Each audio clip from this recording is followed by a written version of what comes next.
Hello guys, welcome back with me again in this channel. On today's tutorial, I'm going to show you how you can easily fix smooth slow motion on CapCut. So what I mean here, if your editings go slow on CapCut, that's probably because there are too much cast files or the apps is crashing. And here's I'm going to show you some tips. First, you can go to the settings on your phone and then find the apps list of apps on your phone, this one, and here select CapCut.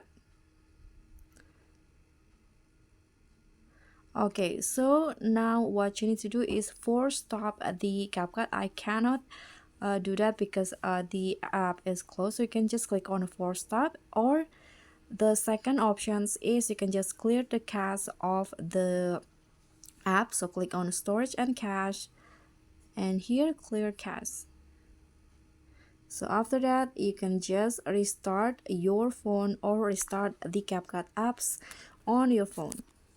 And that's all for me. Thank you so much for watching. Don't forget to like, comment, and subscribe. Also click on the thanks. Bye.